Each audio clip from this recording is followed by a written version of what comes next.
Oi, gente, boa noite. Hoje seremos poucos, então vamos fazer uma coisa menos formal, né? E vamos logo também para a gente festar o Lula livre. Então, esse tema, eu tenho pensado nele já tem 2 anos. Eu comecei a pensar ele numa disciplina que estava fazendo com o professor André Duarte, e que era sobre, né, feminismo e corpos performativos, né, com a Judith Butler. E aí eu comecei a pensar nesse tema já naquela época. E foi uma coisa que me tocou muito, mas eu não tinha tido ainda a oportunidade de aprofundar um pouco mais o estudo sobre ele. Então eu fico bem feliz com o convite que o pessoal me fez, que me deu a oportunidade de rever esse trabalho e de maturar ele um pouquinho mais, né? Trazer novas perspectivas, novos olhares, também da acumulação de coisas que eu tenho lido até agora. Então, vamos começar. Perspectivas políticas acerca da concepção de um novo conceito de feminino. Começo com com epígrafe do Agamben, que eu acho muito interessante e que me ajudou muito a pensar essa mudança mesmo de tempo, que não é só de paradigma, como a gente imagina. Então, assim, toda concepção da história é sempre acompanhada de uma certa experiência do tempo que lhe está implícita, que a condiciona e que é preciso, portanto, trazer à luz. Da mesma forma, toda cultura é, primeiramente, uma certa experiência do tempo, e uma nova cultura não é possível sem uma transformação desta experiência. Por conseguinte, a tarefa original de uma autêntica revolução não é, jamais, simplesmente mudar o mundo, mas também, e antes de mais nada, mudar o tempo. Então, o que é que eu entendi com essa epígrafe e que me chamou tanta atenção? É que a gente vem sempre clamando por mudança, a gente vem sempre pedindo que algo aconteça, que o novo, né, tão proclamado, surja, mas a gente não sabe muito bem como é que isso vai acontecer. E aí, de acordo com essa fala do Agamben, e comecei a pensar um pouco sobre ela, muito mais que mudar o tempo, a gente precisa mudar as coisas, a gente precisa mudar o tempo, mudar a forma como a gente entende esse tempo, como a gente enxerga esse tempo e como é que ele pode nos trazer algo novo. É uma coisa muito mais profunda, muito mais radical mesmo. Então, vamos ver se a gente consegue mudar o tempo. Então, a busca pela definição de um sujeito feminino nunca foi tarefa fácil. Atualmente, após tantas reflexões, contestações e pesquisas, se tornou um trabalho ainda mais árduo, portanto, não se admira que haja tantas e tantas teorias que tratem deste tema. E é exatamente por ser um tema de enorme complexidade, por precisar retomar velhos discursos no que concerne o papel da mulher na sociedade, de refazer caminhos históricos de como a mulher vem sendo subjugada em sua potencialidade, e com o intuito de melhor entender as relações sociais e de poder que nos trouxeram até aqui, que buscaremos com muita cautela e determinação apontar tais caminhos e entender as consequências deles para então partir para a investigação das formas de sua superação.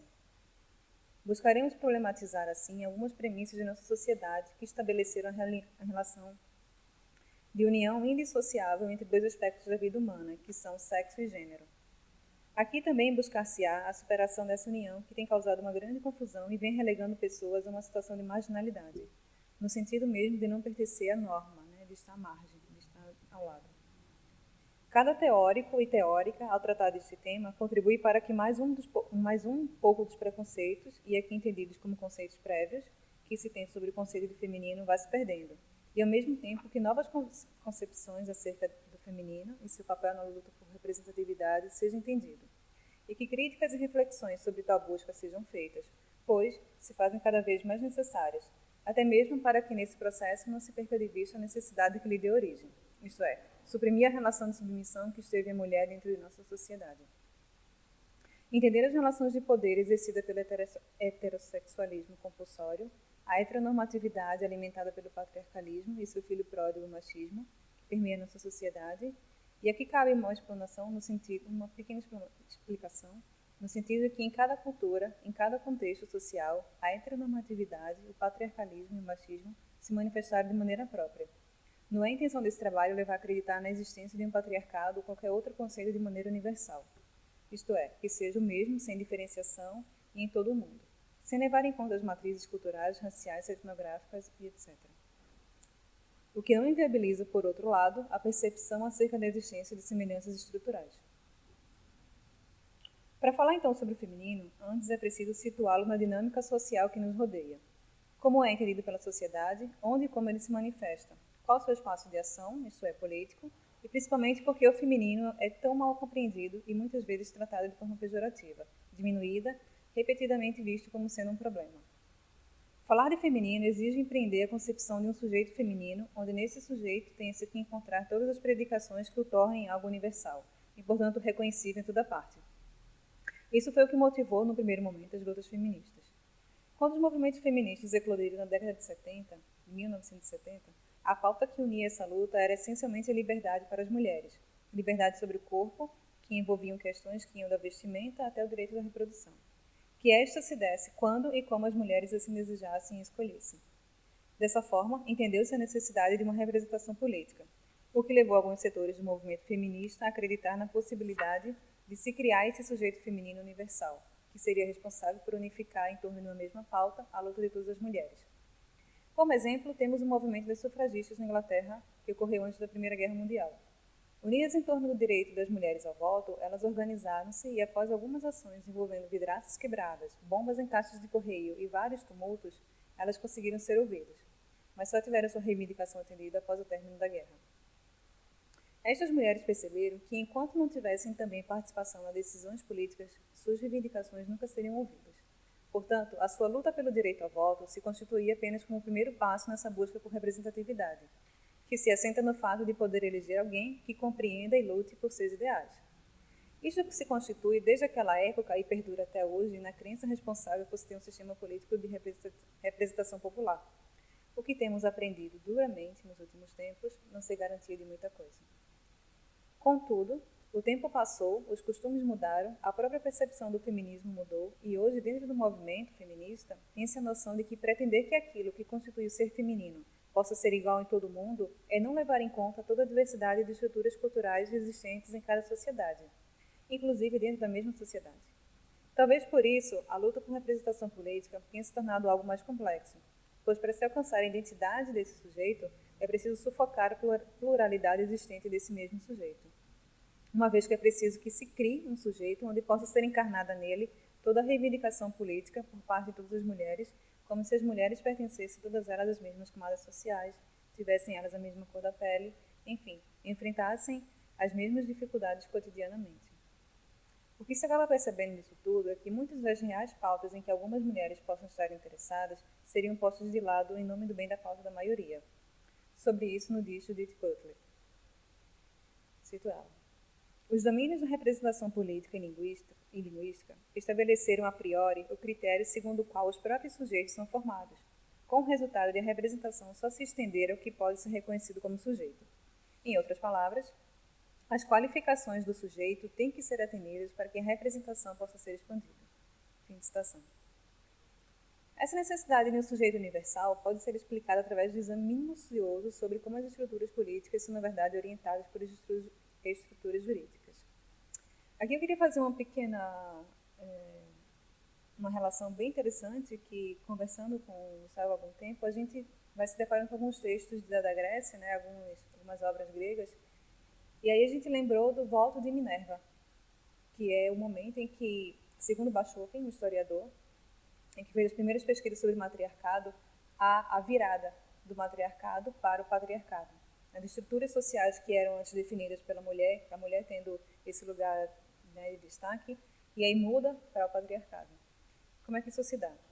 Segundo Ésquilo, na trilogia que ele apresenta a Oresteia, e aí no capítulo sobre as Eumênides, ele vai mostrar como, no julgamento em que uma mulher tinha um casal, cidadão de bem, casado com sua mulherzinha lá, ele resolve sacrificar a filha em nome da mudança dos ventos. Para que os ventos do norte mudassem, ele matou a filha.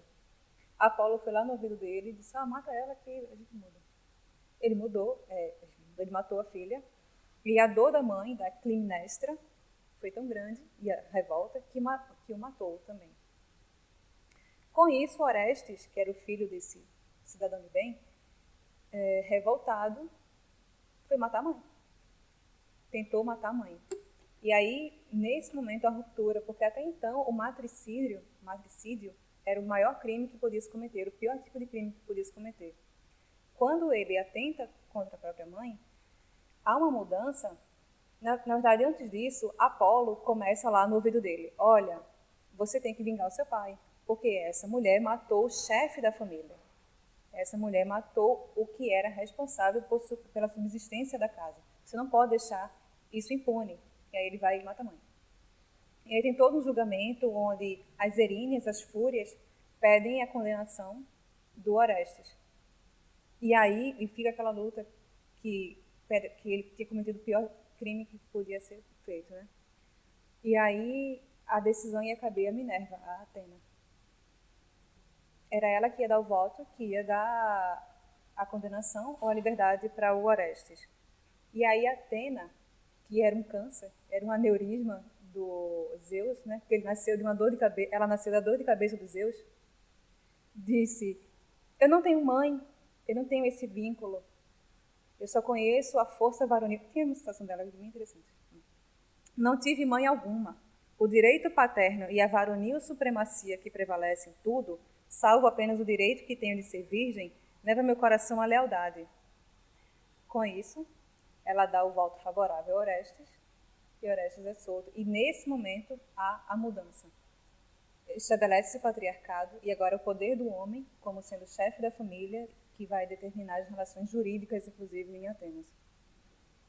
E aí é bem interessante porque, como a gente vê, né, a partir de um mito se origina, se destina todas as estruturas jurídicas de uma sociedade.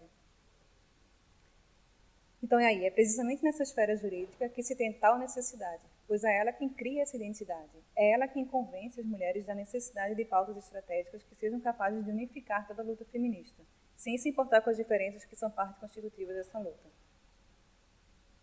Então, a partir disso, percebe-se que só através, usando esses entraves, essas coisas jurídicas, que a gente vai conseguir algum tipo de representatividade e algum tipo de mudança. Por se pautar num sistema jurídico, onde as relações de poder são o motor que o rege, onde é preciso a qualquer custo unificar o discurso e, por conseguinte, a prática, o movimento feminista cai numa relação também de violência, pois todo o poder exercido como meio de sufocar outros movimentos, outras possibilidades, é no seu íntimo um instrumento de violência. Mesmo que seja em nome de algo maior. E, nesse sentido, justificar que, para conquistar algo maior, sacrifícios tenham que ser feitos, tendo na máxima, não se faz omelete sem quebrar os ovos, a premissa de que se precisa recai no velho dilema que se pergunta se pode justificar a violência como um meio para alcançar um fim. O filósofo alemão Walter Benjamin, em um artigo escrito em 1921, intitulado Sobre a Crítica do Poder como Violência, levanta essa questão da seguinte maneira. Cito Benjamin. A tarefa de uma crítica do poder pode ser circunscrita como a apresentação de suas relações com o direito e a justiça. De fato, qualquer que seja a forma como uma causa atua, ela só se transforma em violência no sentido mais forte da palavra quando interfere com relações de ordem ética. Fim de citação. Ou seja, quando em nome de uma causa, por mais bem intencionada que seja, atitudes de natureza não ética sejam cometidas, estas passam, de acordo com a descrição dada por Benjamin, a ser consideradas como violentas. E nesse sentido, de que outra forma pode se chamar uma relação onde dentro de um movimento de caráter que se pretende universal, ou seja, que se pretende atender à demanda de todas as suas integrantes, em que os interesses de parte delas são relegados a segundo plano, por não se configurarem como capazes de satisfazer a todas as outras, senão de antiético e, portanto, de violento. Tal atitude de escolha de pauta, que se pode traduzir por exclusão e violência, entendida de acordo com o que foi apresentado, é problemático, pois com tal prática, o movimento feminista acaba implementando o mesmo tipo de lógica política fundamentada em relações de poder, ou seja, a mesma utilizada pelo opressor, isto é, o patriarcado, o sexismo, entre outros que ela combate. O que nos leva a questionar se de fato é disso que se trata quando fala-se em feminismo. Um forte e triste exemplo disto que estamos destacando encontramos na obra da filósofa feminista Bell Hooks, O Feminismo é para Todo Mundo, Políticas Arrebatadoras, de 2015. Neste livro, Hooks analisa todo o papel do feminismo desde a eclosão dos movimentos do início da década de 70 até hoje, denunciando como pautas que eram importantes para uma parte desse movimento, denunciando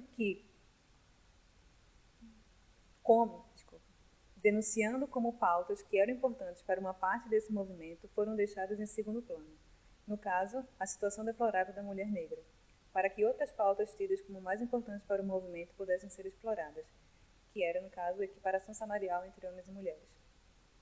Assim, ela demonstra, entre outras coisas, como quando uma questão, nesse caso a questão racial, não é incorporada ao discurso feminista, este se torna mais uma ferramenta de apagamento da realidade das mulheres, nesse caso as negras. Dito de outra forma, se a questão racial ou qualquer outra questão que colabora para desigualdades entre mulheres não forem combatidas, não se pode falar em liberdade para elas. Elas que somos todas nós, na verdade. Assim, de maneira pormenorizada, Hooks denuncia o uso da plataforma feminista no seu início, feito por mulheres brancas de classe média que tinham por único objetivo a equiparação salarial entre homens e mulheres, e que por isso entenderam que a luta feminista tinha que se pautar apenas sob esse aspecto. Dessa forma, não querem admitir a existência do racismo, seja por não acreditarem nele, seja por entenderem que estariam desvirtuando a luta pela igualdade de gêneros, ou mesmo por acreditar na supremacia branca, estas mulheres contribuíram para aumentá-lo ao colocar mais uma vez a situação da mulher negra e todos os problemas específicos que ela enfrenta em segundo plano. Descrito assim, entende-se um pouco melhor a definição da violência que buscamos suscitar, aquela dada por Benjamin. Ainda que a pauta da equiparação salarial seja de grande importância, a situação da mulher negra é indubitavelmente mais urgente. E mais, lutar por melhores condições de oportunidade para a mulher negra é lutar inclusive por uma igualdade salarial para todos e todas. Uma não exclui a outra. E aqui, infelizmente, não cabe o vice-versa. Mas, como de toda a diversidade sempre pode se extrair algo positivo, e como a resistência e luta são praticamente sinônimos no dicionário feminista, com o próprio crescimento do movimento e das contradições que inevitavelmente surgiram nesse processo, mais mulheres negras puderam se fazer ouvir e construíram seu espaço de reivindicação, ampliando assim o debate sobre as profundas e diversas questões que envolvem o ser feminino e alargando a concepção de um sujeito feminino. Agora eu vou tratar um pouco do assunto, que é uma outra questão que envolve o feminismo, que é a questão mesmo do sexo, né? Gênero e sexo. Aqui eu coloquei como determinismo biológico versus pluralidade de gênero. Uma das definições que queremos fazer acerca do feminino é que aqui ele é entendido, em primeiro lugar, como uma instância que vai muito além da questão de gênero e de sexo. Aliás, essa é uma diferenciação que se precisa fazer. Gênero não é sexo e vice-versa. O determinismo biológico, fortemente amparado pelo determinismo social, que encontrou seu alicerce entre outros lugares, mas bem mais precisamente nos dogmas do cristianismo, estabeleceu essa ligação e decretou para todos os fins o casamento indissociável destes, isto é, sexo e gênero, relegando a categoria da aberração social todo e qualquer sujeito que não se encontrasse em concordância com esse enlace. De modo a deixar ainda mais claro o caráter binário dessa união, constroem-se socialmente papéis e atribuições que cada um dos gêneros, que tem apenas o sexo por definidor, terá que desempenhar. Ou seja, o sujeito de gênero sexo, homem masculino, precisa aprender e, mais importante, precisa praticar todos os códigos e preceitos que estejam vinculados ao seu gênero sexo. O mesmo acontecendo ao gênero sexo feminino, ressaltando que sanções morais serão aplicadas àqueles que não praticarem devidamente as condutas que lhe foram designadas. Dessa forma, parece-nos importante destacar a importância desse praticar. Numa sociedade que privilegia a aparência, a esfera pública tem um papel fundamental, exatamente por ser o espaço em que a política é praticada. Todos os atos e atitudes costumam servir de parâmetro para todos e todas se espelharem. Nesse sentido, a nossa percepção da realidade depende totalmente da aparência. Esta se torna o lugar em que nossa existência irá se desenvolver. Porém, nem tudo pode se dar na esfera pública. É Hannah Arendt, a filósofa alemã, quem diz que há coisas que não suportam, cito a Arendt, a luz implacável e crua da constante presença dos outros. Fim de citação. Na esfera pública, só habita aquilo que for considerado relevante, o que for digno de ser visto ou ouvido. O que não for relevante é relegado ao domínio do privado. Daí a necessidade da estrita observância e obediência aos papéis a serem representados.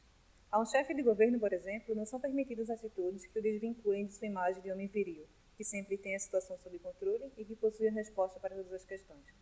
Portanto, sensibilidade ou qualquer outro atributo comumente designado ao gênero feminino é terminantemente proibido.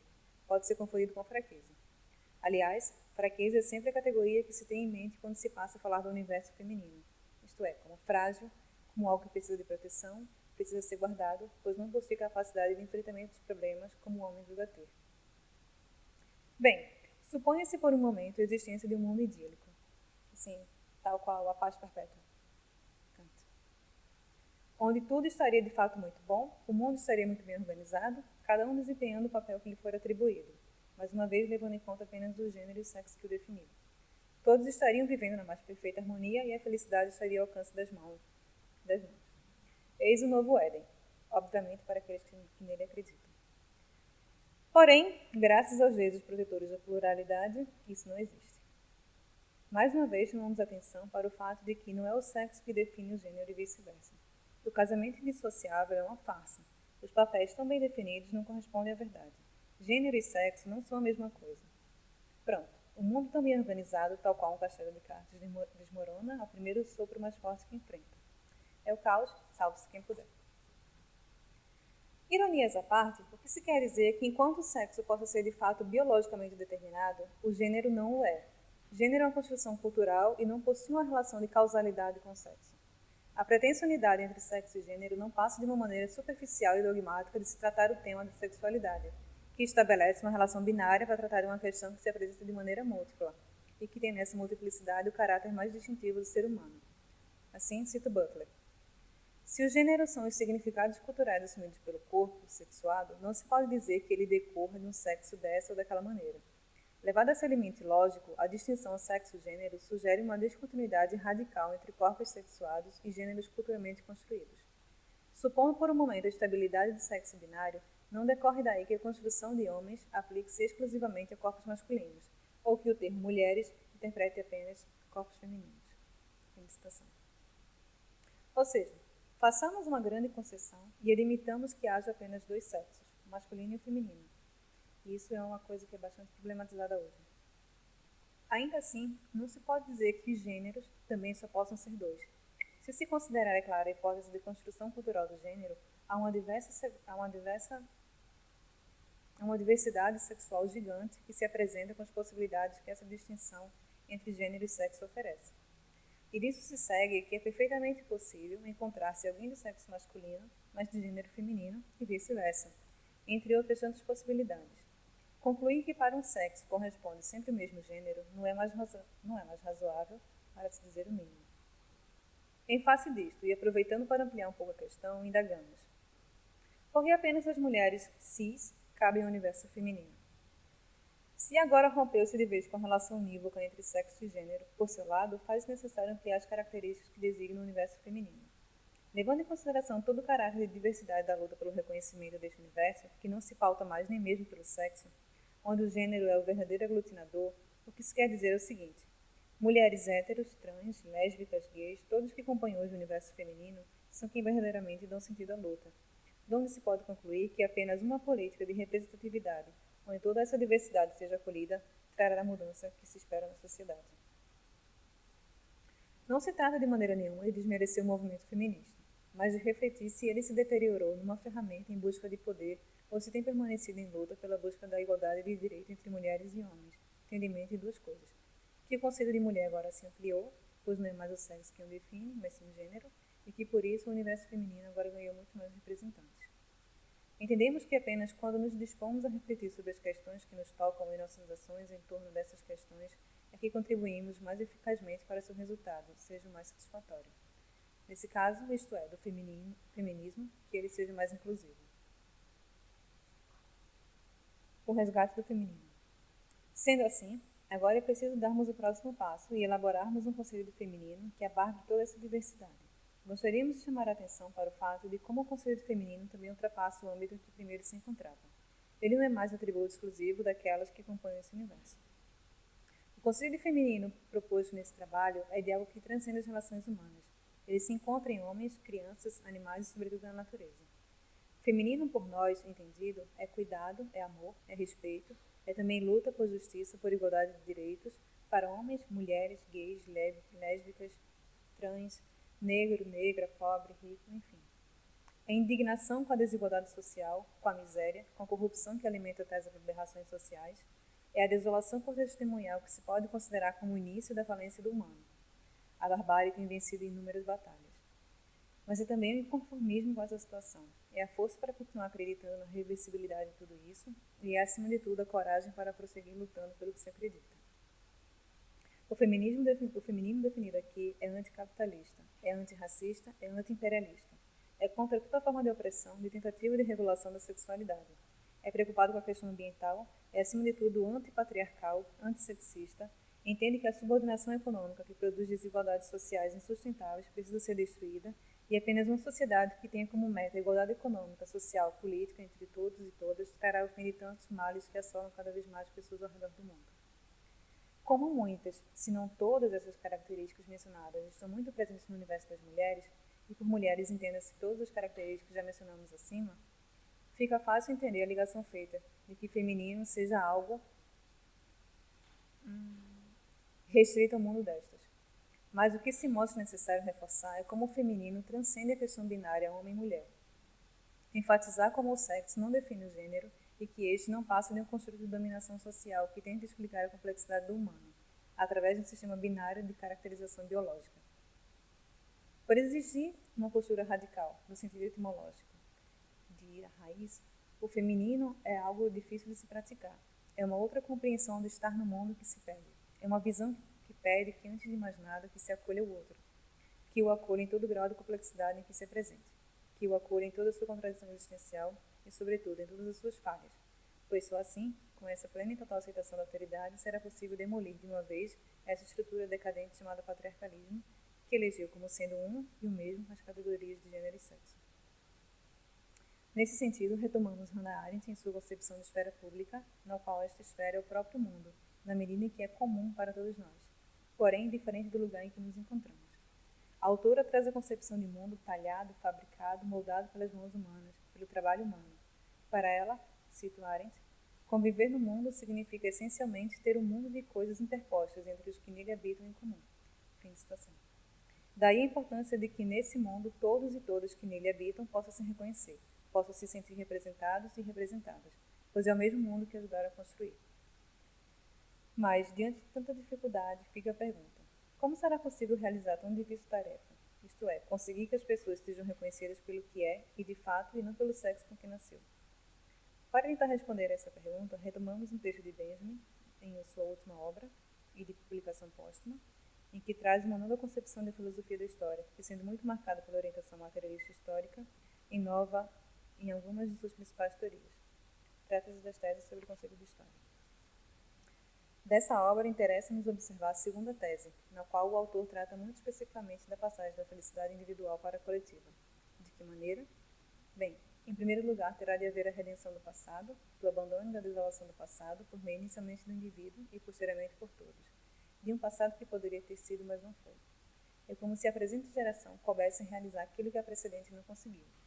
Benjamin faz uma ligação entre essas gerações, que faz com que a atual estivesse em uma espécie de dívida com a anterior, onde a atual só encontrará a felicidade no momento que obtiver a redenção da anterior, isto é, quando a atual libertar todo o sofrimento da geração passada.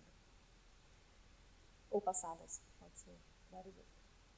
Essa necessidade de resgatar o passado através da redenção, que num primeiro momento significa ser capaz de rememorar cada uma das lutas que não tiveram êxito e rememorar tem aqui esse caráter de resgate do passado, de cada luta empreendida por homens e mulheres, que teve por objetivo a emancipação da relação de submissão política e econômica que viviam, e é por conta dessa ligação existente entre a geração passada e a atual e da tarefa que tem a atual de redimir a passada que se dará o resgate do feminino. Em outras palavras, é de responsabilidade da geração atual redimir a geração passada, conquistando os objetivos que aquela não conseguiu, para libertá-la de seus sofrimentos e se torná-la livre para nessa geração poder realizar os sonhos que a passada não conseguiu. Dessa forma, cito Benjamin. Na representação da felicidade, vibra conjuntamente inalienável a representação da redenção. Com a representação do passado, que a história toma por sua causa, passa-se o mesmo. O passado leva consigo um índice secreto pelo qual ele é remetido à redenção. Não nos afaga, pois, levemente um sopro de ar que envolve os que nos precederam? Não ressoa nas vozes que aqui damos ouvido um eco das que estão agora caladas? E as mulheres que cortejamos, não têm irmãs que jamais conheceram? Se assim é, um encontro secreto está marcado entre as gerações passadas e a nossa. Fim de citação. Se assim for, cabe à geração presente a conquista pela igualdade de direitos entre homens e mulheres. Cabe a essa geração o resgate do feminino como um elemento capaz de pacificar esta relação e pôr um fim às questões que levam tantas pessoas a se situar à margem desta sociedade. Por fim, cabe a essa geração a justiça histórica de ressignificação dos papéis que os agentes humanos deverão ter nessa nova sociedade livre que se pretende construir. É isso, gente. Obrigada.